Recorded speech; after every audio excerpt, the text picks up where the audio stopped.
When that wedding invitation arrived in my mailbox, I held it like it was made of gold. My son Daniel's wedding.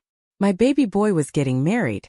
But when I opened that cream-colored envelope with trembling fingers, I read every word twice. 3 times. 4 times. Because my name wasn't there. The invitation was addressed to the Henderson family. Not to me. Not to Elaine Henderson, the woman who raised Daniel alone after his father walked out. Not to the mother who worked 2 jobs to pay for his college. Just a generic family label, like I was an afterthought. Like I didn't matter enough to have my own name written on my own son's wedding invitation. I stood in my kitchen, invitation in hand, and felt something crack inside my chest. It wasn't just hurt. It was the sudden crushing realization that somewhere along the way, I had become invisible to my own family. The wedding was in Hawaii. Hawaii. And they hadn't even bothered to put my name on the invitation. I looked at my calendar, at the date circled in red marker, at the savings account I'd been building for months to afford the trip, and then I looked at my laptop still open on the counter. I made a decision right there, standing in my kitchen with tears running down my face. If they couldn't be bothered to include me properly, I would include myself in something better. I booked a flight, but not to Hawaii. To Italy. To the trip I'd been dreaming about for 30 years but always put off because family came first. Well, family had just shown me exactly where I stood. You need to understand something about me. My whole life I put my family first. My whole life. I'm 62 years old now, and I can count on one hand the times I've put myself first. When I was 23 and pregnant, Robert walked out. Just left. Said he wasn't ready to be a father, wasn't ready for responsibility. I was a secretary at a dental office, making barely enough to cover my own rent, and suddenly I had a baby on the way. Did I give up? Did I fall apart? No. I worked. I worked until my feet swelled and my back ached. I worked through morning sickness and exhaustion. When Daniel was born, I held him and promised him he would have everything he needed. And I kept that promise. I raised Daniel alone. No child support. No help. Robert disappeared completely, and I never heard from him again. I worked during the day at the dental office and cleaned office buildings at night. I'd put Daniel to bed at 7, wait until my neighbor Mrs. Chun could listen for him through the wall, and then I'd go clean from 9 until 2 in the morning. I'd come home, sleep for 4 hours, wake up with Daniel, get him ready, drop him at daycare, and start all over again. This was my life for years. Years. But I never let Daniel know we were struggling. I made sure he had birthday parties. I made sure he had new school clothes each year, even if I wore the same 3 outfits on rotation for work. When he wanted to play soccer, I found a way to pay for the league fees. When he needed a tutor for math in middle school, I took on extra cleaning jobs to afford it. Whatever Daniel needed, I found a way. That was what mothers did. That was what I believed. When Daniel was accepted to college, I cried. Not because I was sad, but because I was so proud and so terrified at the same time. The tuition was astronomical. Even with his partial scholarship, we needed thousands. Thousands I didn't have. I went to the bank and took out a loan. I refinanced my tiny house. I sold my mother's wedding ring, the only valuable thing I owned. And I paid for Daniel's college. Every semester I sent that check. I ate ramen noodles and peanut butter sandwiches for dinner so that check would clear. I canceled my cable. I stopped going to the hair salon and cut my own hair in the bathroom mirror. I wore shoes with holes in them because new shoes cost money that needed to go to tuition. Daniel did well in college. He made good grades, got an internship, graduated with honors. I was there at his graduation, sitting in the bleachers in the one nice dress I owned, crying my eyes out with pride. My son. My baby. He'd made it. After graduation, Daniel got a good job in marketing at a tech company. He moved to a nice apartment downtown. He started dating Jessica, a woman he met through work. And gradually things changed. First it was small things. He'd cancel our Sunday dinners because Jessica wanted to try a new restaurant. He'd forget to call me back for days. When I mentioned feeling left out, he'd say, "Mom, I'm just busy. I'm building a life." And I understood. I did. He was young and in love and building his career. I didn't want to be the clingy mother who couldn't let go. So I stepped back. I gave him space. I waited for him to reach out instead of always being the one to call first. Then Daniel and Jessica got engaged. He told me over the phone casual like he was telling me about the weather. Hey Mom, so Jessica and I are engaged. We're getting married next June. I was so excited I screamed. I asked when I could see the ring, when we could all have dinner together to celebrate. Daniel said, yeah, we'll figure something out soon. That dinner never happened. Every time I suggested it, Daniel had an excuse. Jessica was busy. He was traveling for work. The timing wasn't right. 3 months went by before I actually met Jessica in person, and that was only because I showed up at Daniel's apartment unannounced with a homemade cake. Jessica was polite but distant when we met. She shook my hand instead of hugging me. She made comments about how cozy Daniel's childhood must have been, with a tone that made cozy sound like a bad thing. She talked about her own parents, about their lake house and their investment portfolio, and their connections in the industry. She asked what I did for a living, and when I said I'd recently retired from administrative work, she said, oh, how nice. A simple life. Simple.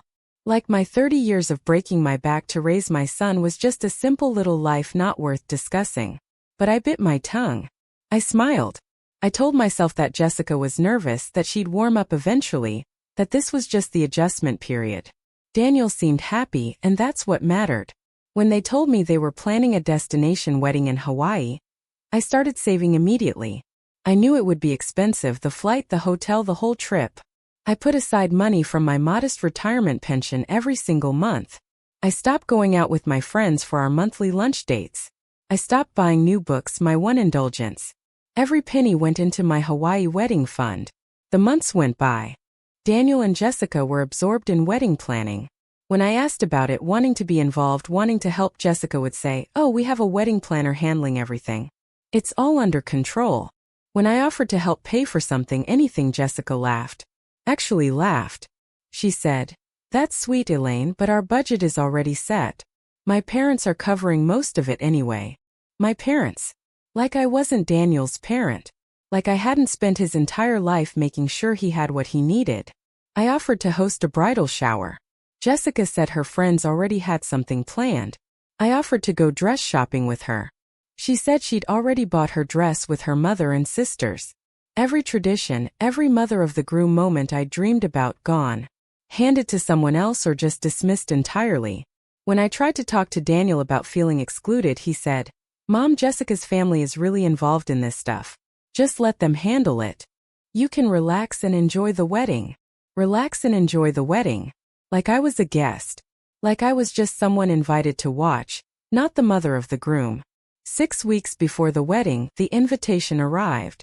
I'd been checking my mailbox every day, excited to see what they designed, to hold that official piece of my son's new life in my hands. When I saw the envelope, my heart leapt. Beautiful calligraphy. Expensive paper. I opened it carefully, not wanting to tear anything. Mr. and Mrs. Thomas Brennan request the honor of your presence at the marriage of their daughter Jessica Marie to Daniel Robert Henderson. Below that, the date, time, and location in Maui. And at the top of the envelope, the address label. The Henderson family. Not Mrs. Elaine Henderson. Not Elaine Henderson and guest. Just the Henderson family. Generic. Impersonal. Like I was just a faceless member of some group. Not an individual person, not Daniel's mother. I called Daniel immediately. My hands were shaking as I dialed. He answered on the 4th ring. Hey Mom, what's up? I'm kind of in the middle of something. Daniel, I got the wedding invitation. Oh good. Aren't they beautiful? Jessica's mother found this amazing stationer. Yes, they're beautiful. But Daniel, it's addressed to the Henderson family. Not to me specifically. There was a pause. Okay. And it feels impersonal, honey.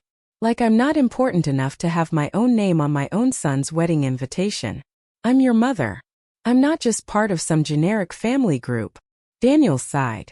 That sigh. That exasperated sigh that said I was being difficult. Mom, that's how invitations work sometimes. It's just the way the stationer formatted them. It doesn't mean anything. But other people got personal invitations, didn't they? Jessica's aunts and uncles, your groomsmen, they all got invitations with their actual names. Another pause. Longer this time. I don't know exactly how every invitation was formatted, Mom. I didn't personally review each one. Jessica and her mom handled the invitations. So you didn't notice that your own mother's invitation didn't have her name on it? Mom, please don't make this into a thing. It's just an invitation. You're coming to the wedding, that's what matters.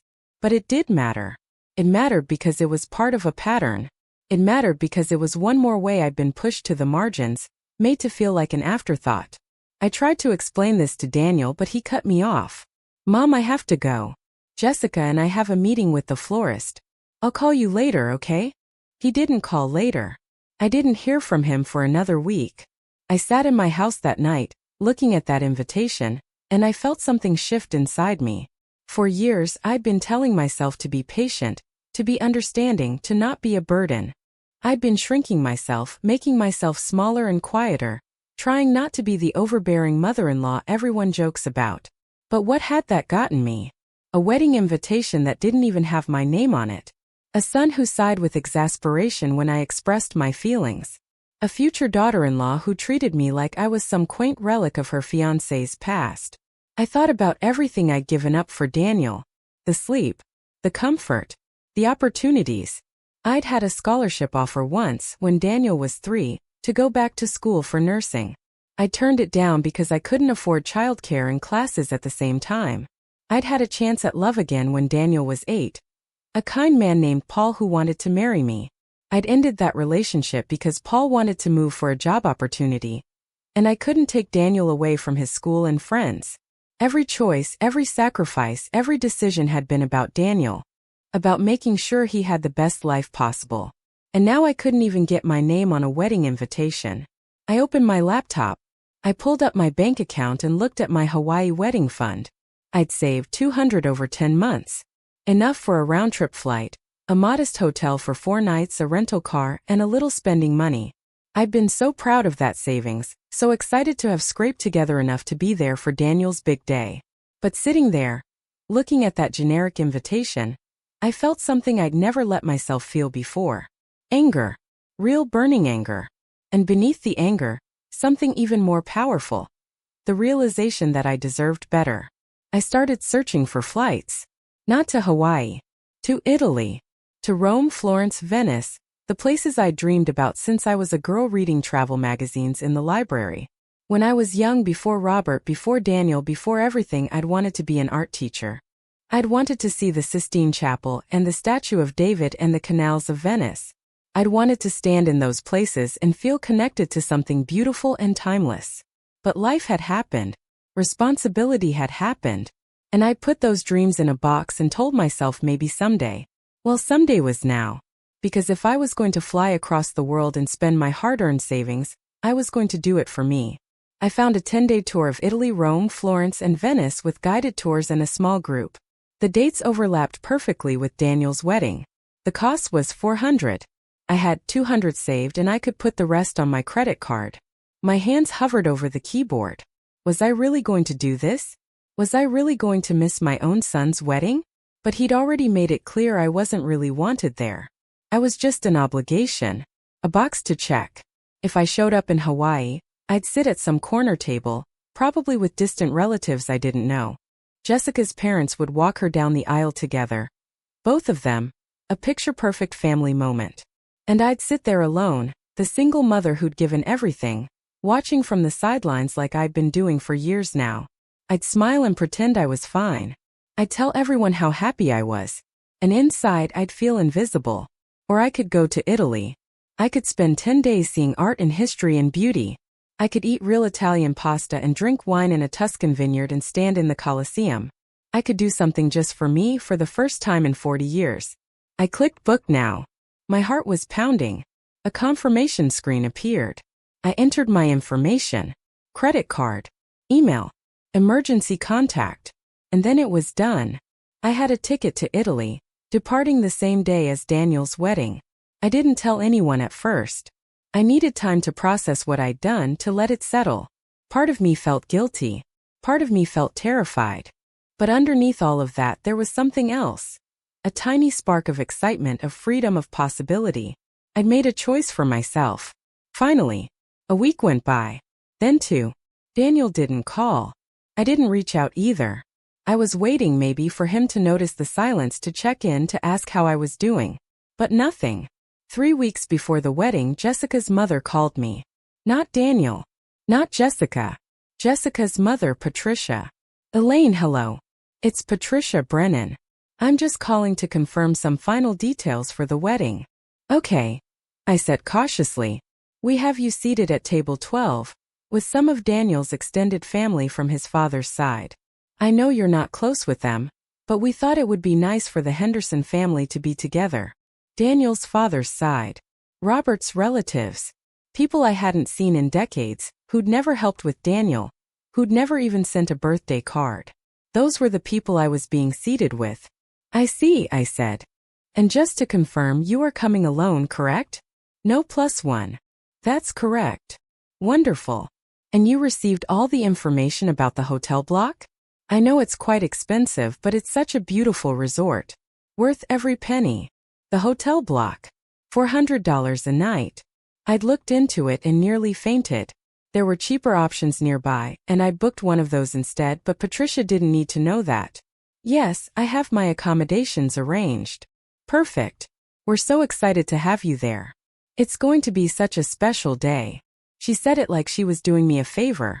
Like I should be grateful to be invited to my own son's wedding. After I hung up, I sat there for a long time. Table 12. With Robert's relatives. Not at a parent's table. Not anywhere near the front. Table 12. Shoved in a corner with people I didn't know. That's what I was worth. That's how much I mattered. The last bit of doubt I'd had about my decision evaporated. I was going to Italy. I decided to tell Daniel. He deserved to know, even if he didn't deserve an explanation. I called him that evening. Daniel, we need to talk. Mom, can this wait? Jessica and I are packing. We fly to Hawaii in 2 days for final preparations. No, it can't wait. I need to tell you something about the wedding. He sighed. Again with that sigh. What about the wedding? I'm not coming. Silence. Complete silence for at least 10 seconds. What do you mean you're not coming? I mean exactly that. I'm not going to be at your wedding. Mom, are you serious right now? This is my wedding. You have to be there. Actually, I don't have to be anywhere. And I've decided I'm not going to Hawaii. Why not? What's wrong? Are you sick? Was I sick? Like that was the only acceptable reason for a mother to miss her son's wedding. No, I'm not sick. I'm just not coming. Mom, this is crazy. You've been saving for this trip for months. You were excited about it. What changed? What changed?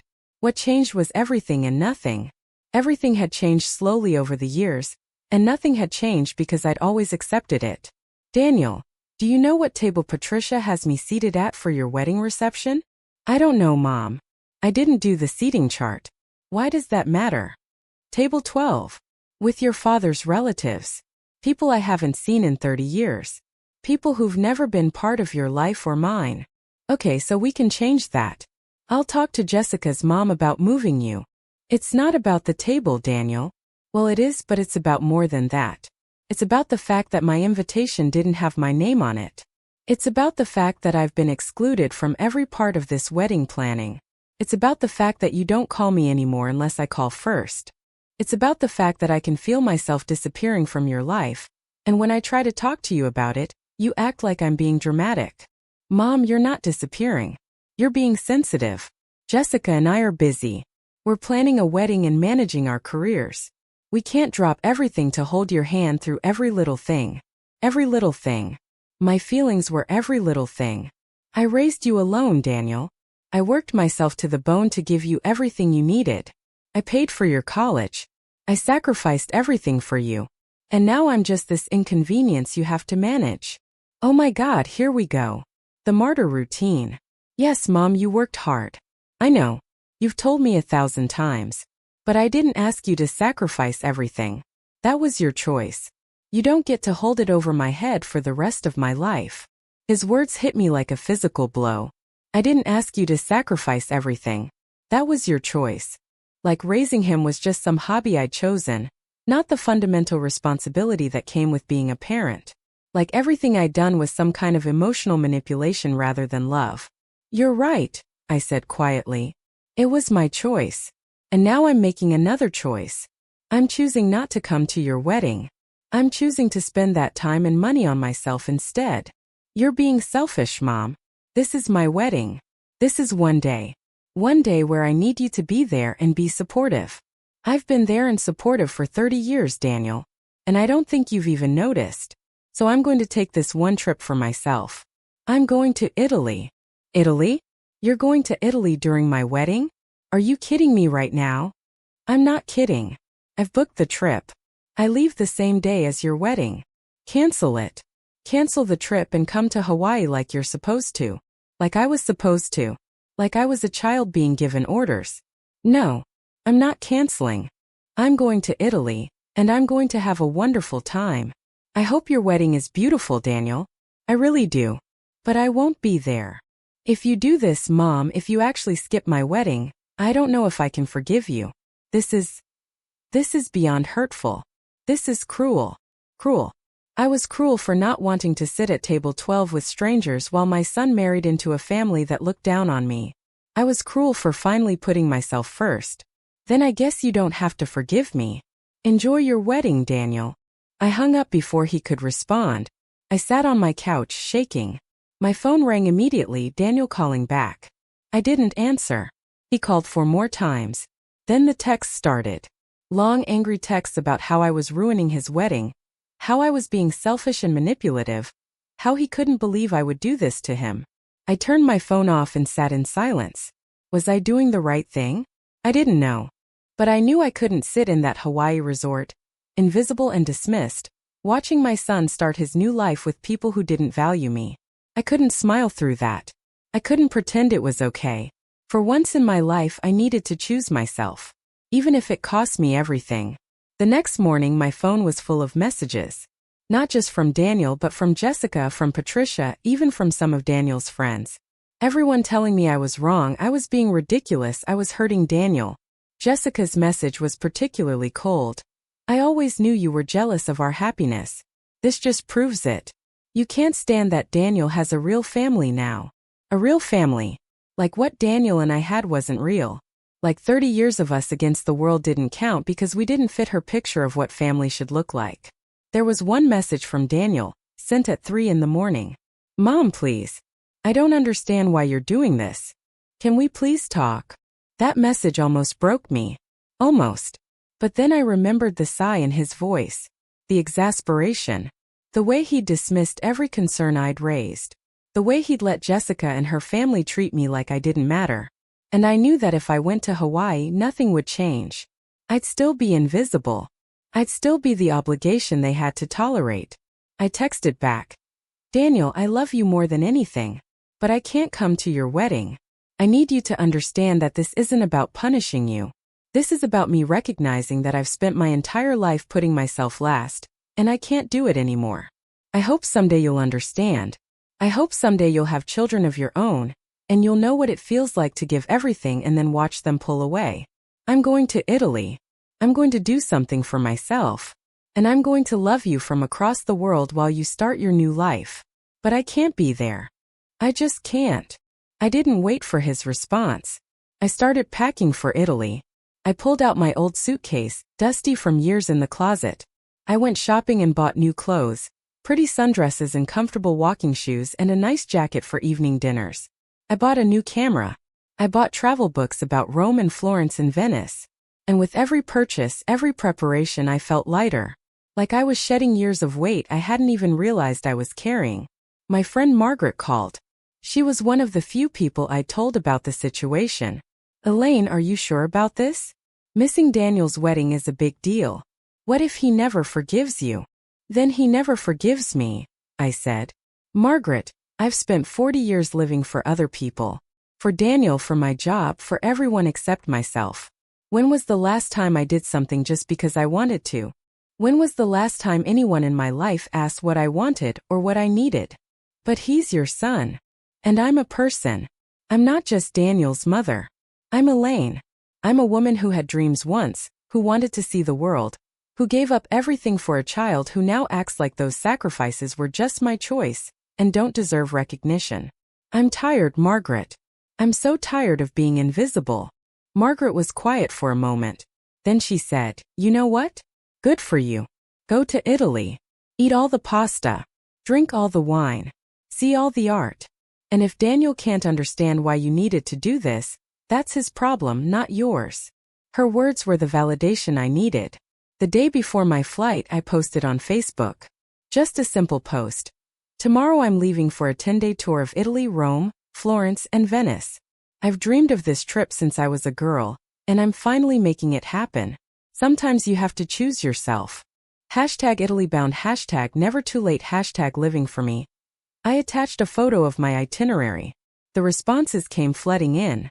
Friends I hadn't heard from in years congratulating me, telling me how exciting it was, sharing their own Italy stories. And then the other comments.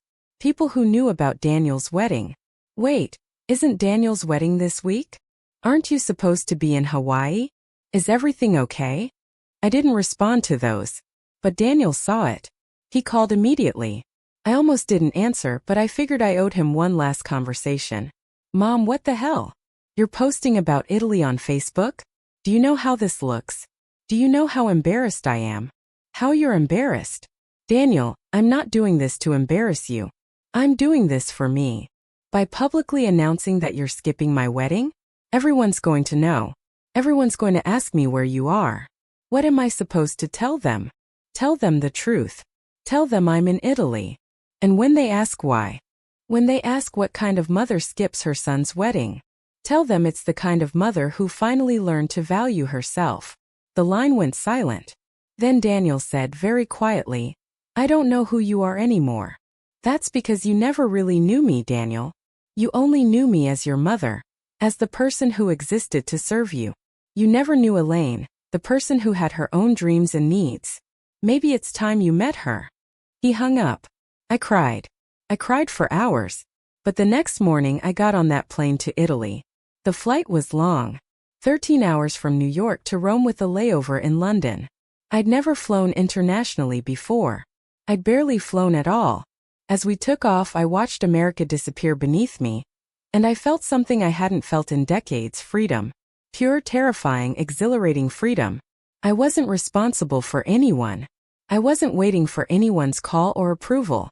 I was just Elaine flying toward something beautiful. I arrived in Rome exhausted and disoriented, but when I walked out of the airport and saw Italian signs and heard Italian voices and felt the Mediterranean sun on my face, I started crying again. But this time they were good tears. I was here. I'd actually done it. The tour group was small, just 12 people. We met in the hotel lobby that evening for introductions. There was a retired teacher from Canada, a divorced accountant from Texas, 2 sisters from Australia celebrating a birthday, a widower from Germany. Everyone had a story. Everyone had a reason for being there. When it was my turn, I said, "I'm Elaine. I'm from New York. And I'm here because I finally decided I was worth it." The tour director, a lovely woman named Chiara, smiled at me. "Welcome to Italy, Elaine. You're going to love it here." And I did. Oh, I did. The first day we toured the Colosseum. Standing in that ancient arena, thinking about all the history those stones had witnessed, all the lives that had passed through, it put my own life in perspective. My problems felt smaller somehow, but my existence felt bigger. I was part of this vast human story, not just Daniel's mother, not just the woman who'd been dismissed and diminished. I was a person experiencing something profound. We walked through the Roman Forum, and Chiara told us stories about the ancient Romans, their politics, their drama, their family conflicts. "Nothing changes," she said with a laugh. 2,000 years later, families still fight about the same things. Who's important, who's respected, who gets left out. I thought about Daniel's wedding happening that very day in Hawaii. The ceremony was at 4 o'clock Hawaii time, which was 10 at night in Rome. I wondered if he'd noticed I wasn't there. I wondered if he'd explained my absence. And then I pushed those thoughts away and focused on the marble columns and the ancient temples and the Italian sunset painting everything gold. That night, the tour group had dinner at a small trattoria near our hotel. The food was incredible. Handmade pasta with tomato sauce that tasted like summer, bread that was crispy and soft at the same time, wine that was rich and full. We sat outside in the warm evening air, and everyone talked and laughed. The widower from Germany, whose name was Klaus, sat next to me. "This is your first time in Italy?" he asked. "First time anywhere, really? I've never traveled." "Never? Why not?" "Life got in the way. Responsibilities. My son. Work. There was always a reason to wait." Klaus nodded thoughtfully. "I understand. My wife and I planned to travel when we retired. We had a list of places. But she got sick and we never made it. She died 2 years ago. I'm doing the trip alone now for both of us." "I'm so sorry." "Don't be sorry. Be grateful you're here. Be grateful you didn't wait until it was too late."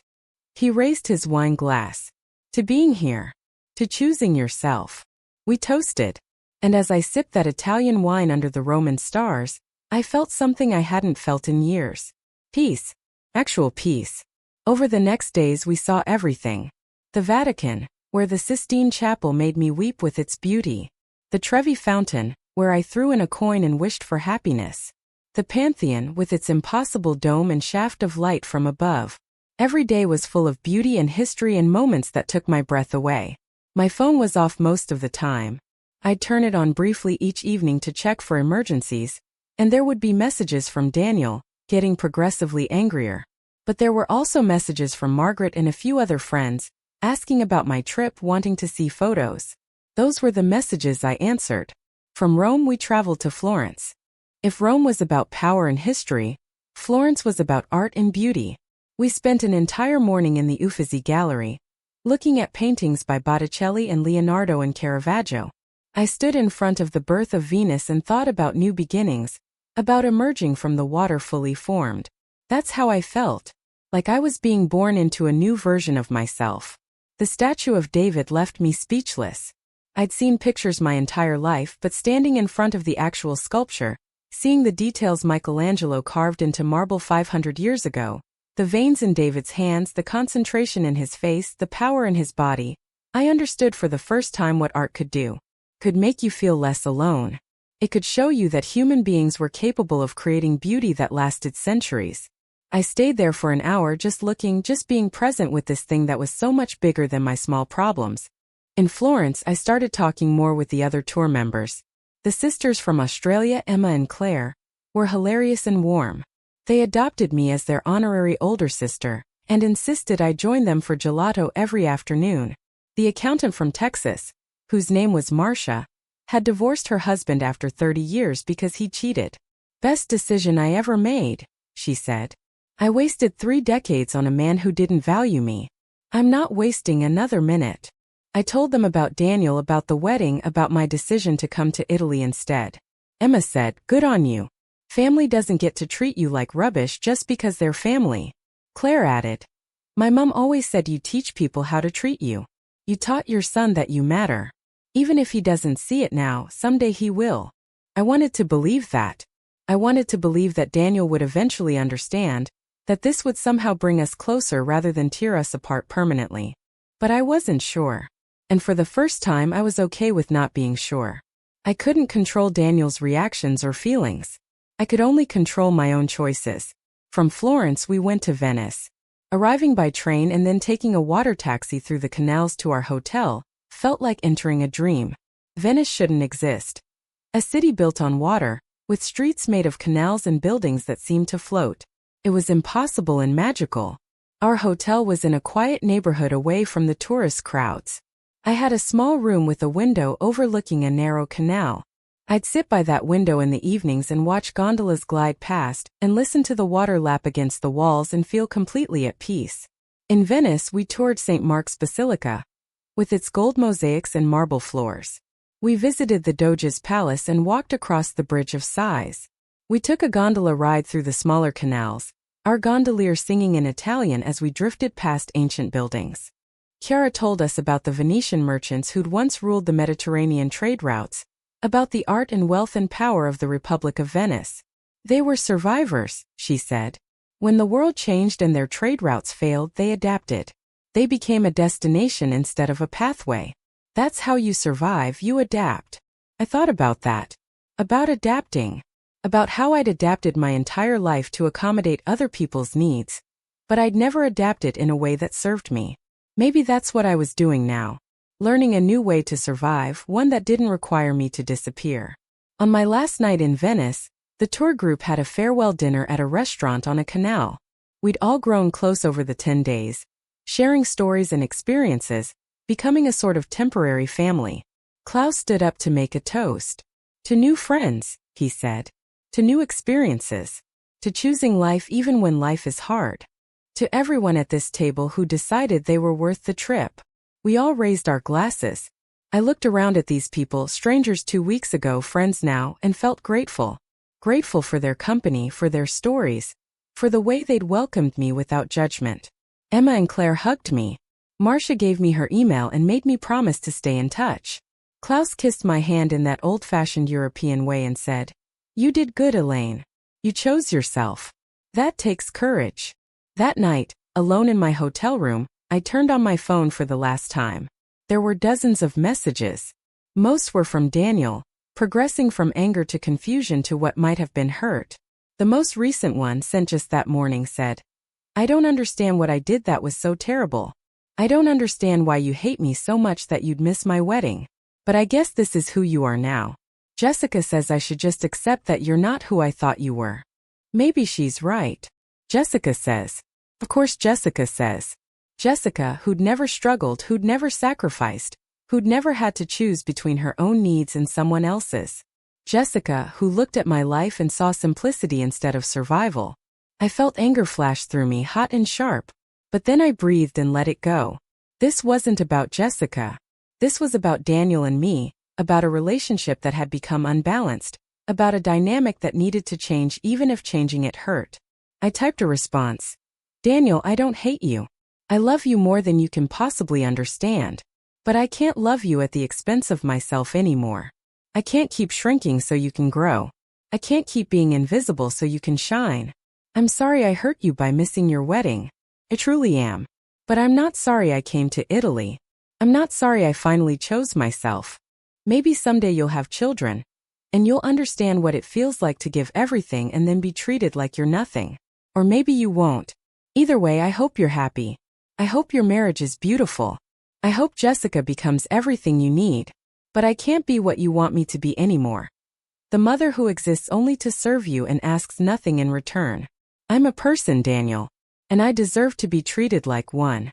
I love you. Always. But I also love myself now. And that has to be enough."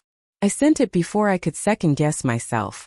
Then I turned off my phone again, walked to my window and looked out at the Venetian night. Somewhere in Hawaii, Daniel was probably reading my message. Somewhere my son was angry or hurt or confused. And I was sad about that. But I wasn't sorry. For the first time in my life, I wasn't sorry for choosing myself. The flight home was bittersweet. I didn't want to leave Italy. Didn't want to return to my regular life where I'd have to face the consequences of my choice. But I also felt different. Stronger.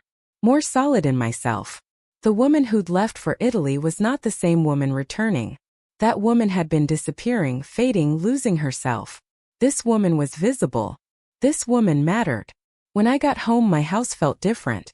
Smaller maybe, or just less oppressive. I unpacked slowly, hanging up my Italian sundresses, putting away my camera full of photos. I'd taken hundreds of pictures, the Colosseum, the Sistine Chapel, St. Mark's Square, but also small things. A cat sleeping on a Roman doorstep. Flowers in a Florentine window box. The play of light on Venetian water. Evidence that I'd been there. Evidence that I'd existed outside of my role as Daniel's mother.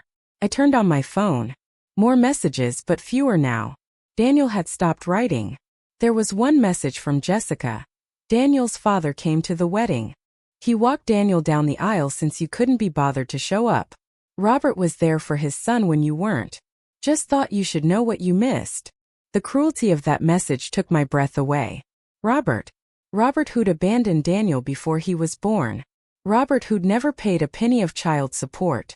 Robert who'd missed every birthday, every graduation, every moment of Daniel's life. That Robert had walked Daniel down the aisle. And Jessica thought that was some kind of victory, some kind of proof of my failure. I called Margaret. She answered immediately. "Elaine, you're back. Tell me everything." I told her. About Rome and Florence and Venice. about the art and the food and the new friends. And then I told her about Jessica's message. Margaret was silent for a moment, then said, "That witch. That absolute witch. She set that up, you know. She probably contacted Robert herself just to hurt you." "I know," I said. "And it does hurt. It hurts to know that Daniel let that happen. That he let Robert, who was never there, play the role that should have been mine. Or shouldn't have been anyone's," Margaret said gently. "Daniel's an adult. He could have walked alone. But he chose his absent father over his present mother. That tells you everything you need to know about where his head is." She was right. It did tell me everything. Daniel had chosen the fairy tale, the father figure, the traditional family structure, over the reality of who'd actually been there for him. And that was his choice to make. Just like Italy was mine. Days passed. Then weeks. I didn't reach out to Daniel. If he wanted to talk, he knew where I was. I went back to my life, my small house, my retired routine. But I also started making changes. I joined an art class at the community center, finally pursuing that old dream of painting. I booked a trip to Santa Fe with Margaret for the fall. I started volunteering at a literacy center, teaching adults to read. I filled my life with things that made me happy, things that had nothing to do with being someone's mother. A month after I returned from Italy, my doorbell rang. I opened it to find Daniel standing there. He looked terrible, exhausted, rumpled, like he hadn't slept. "Mom," he said, "can we talk?" I stepped aside and let him in.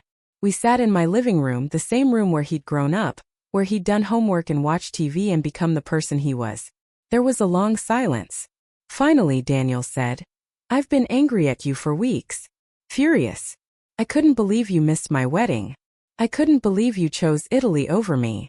"I didn't choose Italy over you, Daniel. I chose myself for once." "I know. That's what your message said. But I didn't understand it. Not really. I thought you were being selfish and dramatic." He paused. "Then last week Jessica and I had a fight. A big one. She told me she was upset because I've been spending too much time with my work friends. She said I was neglecting her, that I wasn't prioritizing our marriage. And I got defensive.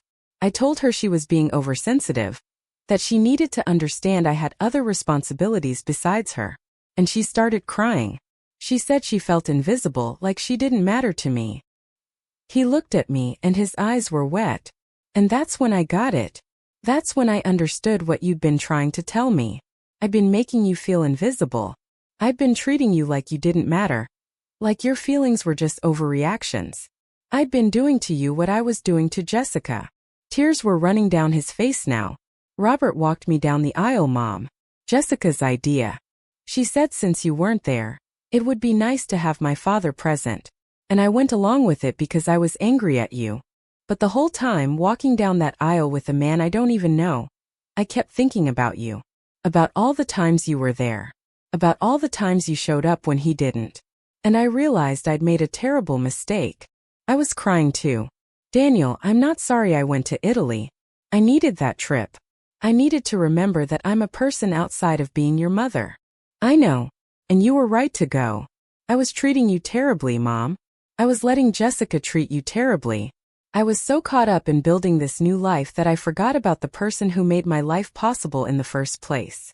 He reached for my hand. "I'm sorry. I'm so sorry. For the invitation without your name. For seating you with strangers. For not including you in the wedding planning. For dismissing your feelings. For everything." I squeezed his hand. "Thank you for saying that.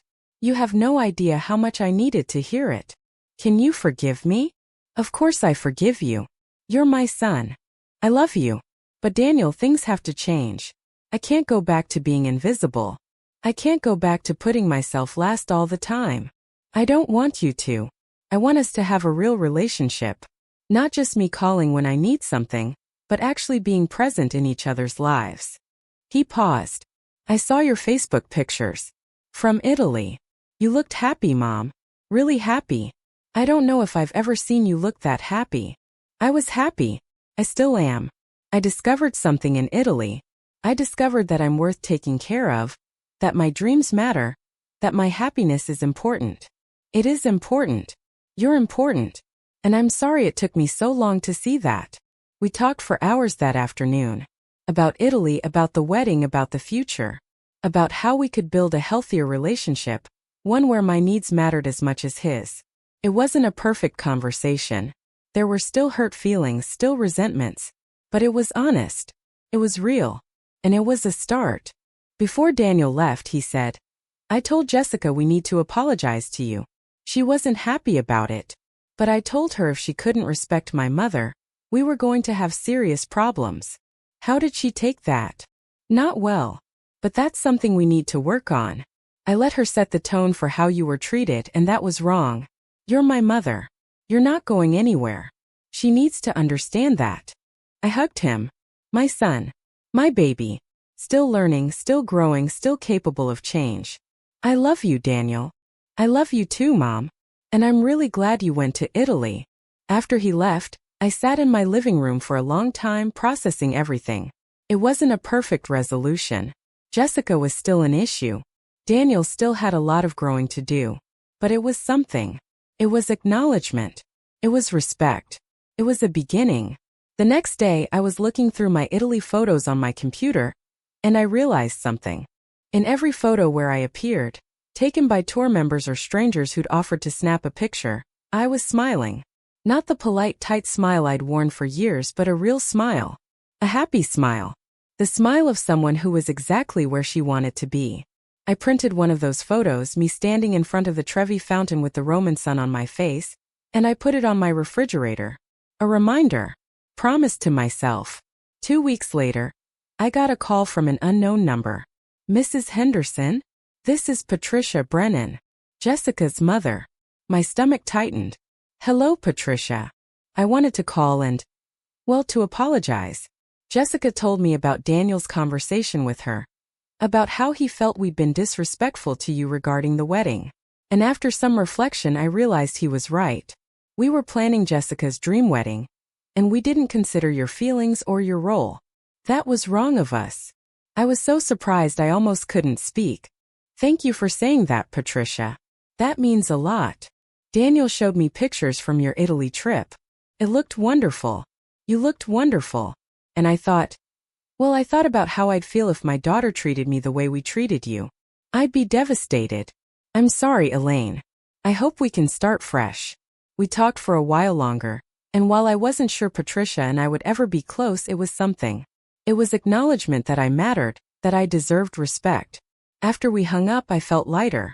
Like pieces were falling into place, not perfectly, but better than they'd been. A month later, Daniel invited me to dinner at his and Jessica's apartment. I was nervous. Jessica and I hadn't spoken since before the wedding. But when I arrived, Jessica greeted me with a hug. "Elaine, thank you for coming.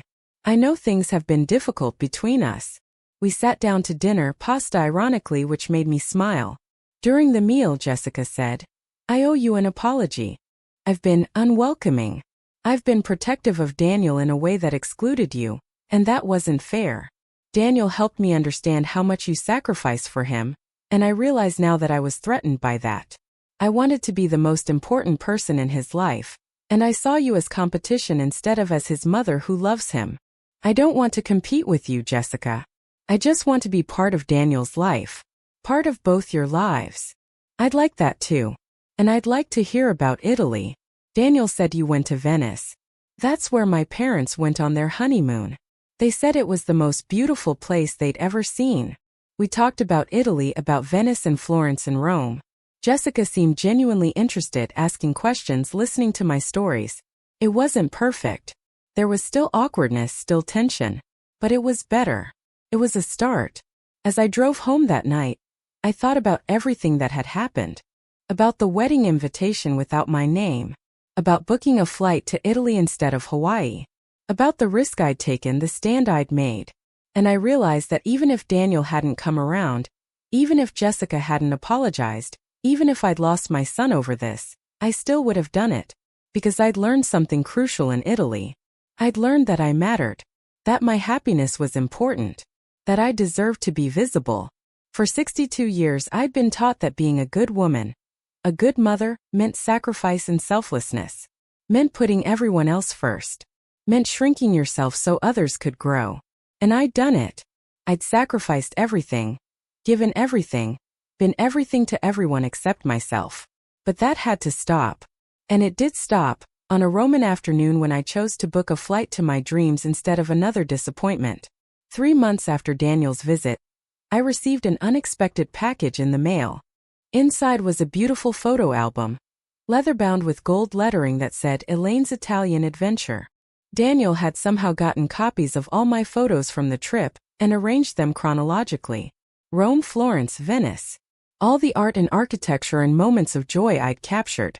On the first page he'd written, "To Mom, thank you for teaching me that it's never too late to choose yourself. Thank you for showing me what courage looks like.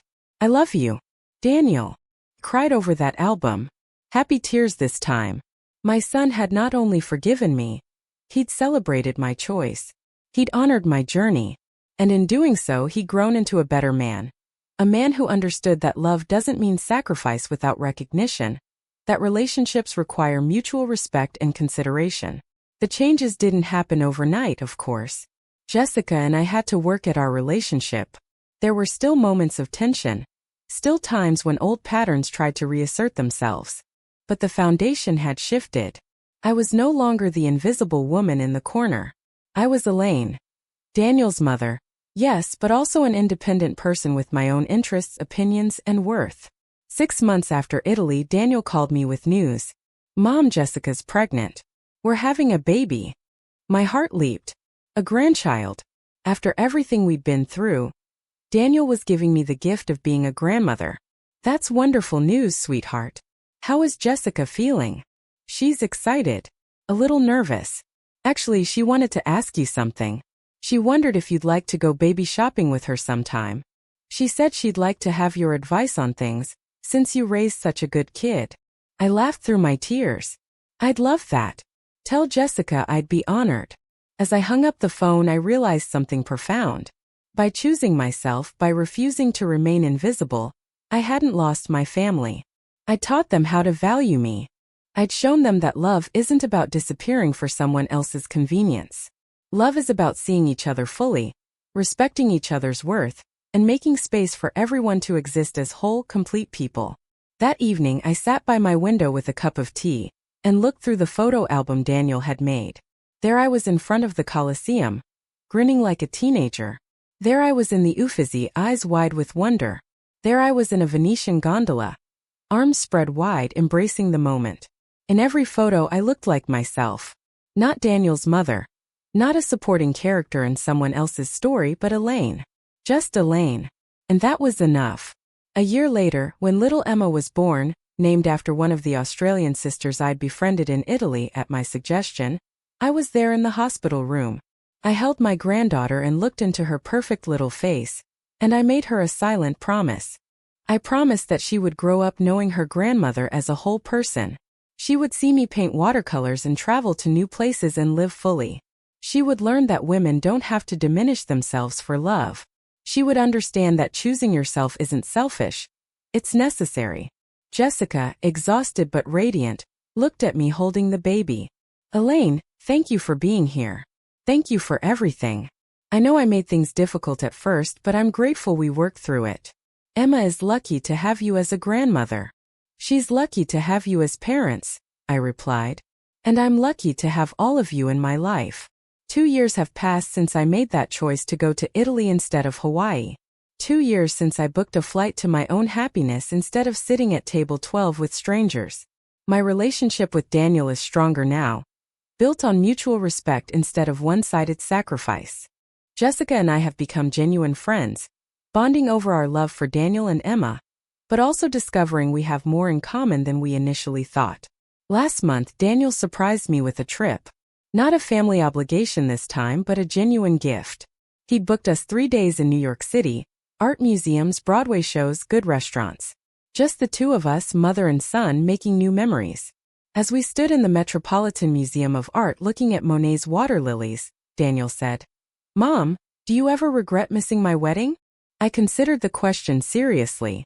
"I regret that it hurt you," I said. "I regret that it had to come to that. But do I regret choosing myself for once? Do I regret discovering my own worth? No, I don't regret that at all. That trip to Italy changed everything for me. It changed everything for us. Daniel nodded. I'm glad you went. I wish I'd been the kind of son who made you feel valued without you having to take such a dramatic step to prove your worth.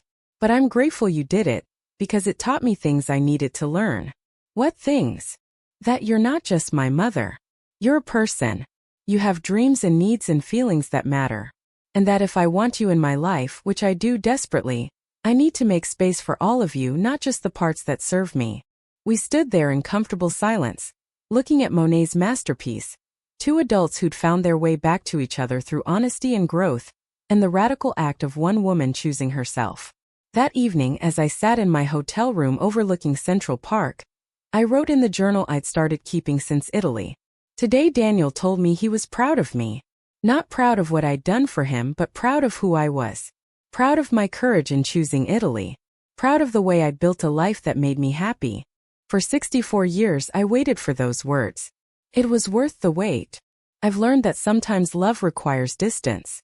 Sometimes it requires saying no. Sometimes it requires choosing yourself so definitively that the people who love you have no choice but to see you clearly. I don't recommend missing your child's wedding as a general strategy for family relationships. But I do recommend recognizing your own worth. I do recommend refusing to be invisible. I do recommend booking that flight to your dreams, whatever they may be. Next month I'm going back to Italy. This time with Emma, who's now 2 and fascinated by pictures of Nana's beautiful trip. Daniel and Jessica thought it was a wonderful idea. She should see the world through your eyes, Jessica said. She should learn early that adventures are always possible. As I plan this new trip, I think about the woman who sat in her kitchen 3 years ago, holding a wedding invitation without her name on it. That woman was disappearing, fading, losing herself in the needs and expectations of others. She'd forgotten she was worth celebrating, worth naming, worth seeing. The woman planning this Italy trip knows better. She knows her name matters. She knows her dreams are valid. She knows that choosing yourself isn't the end of love. It's the beginning of real love, the kind built on respect and recognition, and the radical belief that everyone deserves to be visible. The wedding invitation came without my name, but I found my name anyway. I found it in the cobblestone streets of Rome, in the art galleries of Florence, in the canals of Venice. I found it in the courage to book a flight to my own happiness. And now, 3 years later, my name is everywhere it should be. On Christmas cards and birthday invitations and family photos. In my granddaughter's vocabulary as her first word, Nana. In my son's phone, not as an obligation to manage but as a person to cherish. In my own heart, written in letters bold enough to read from any distance. I am Elaine Henderson. I am Daniel's mother and Emma's grandmother and Jessica's friend. But I am also a traveler and an artist and a woman who learned that it's never too late to choose yourself. I am someone who deserves to have her name on the invitation to her own life. And that invitation? It's written in my own handwriting, addressed to myself with love. The best part? I finally learned to RSVP yes.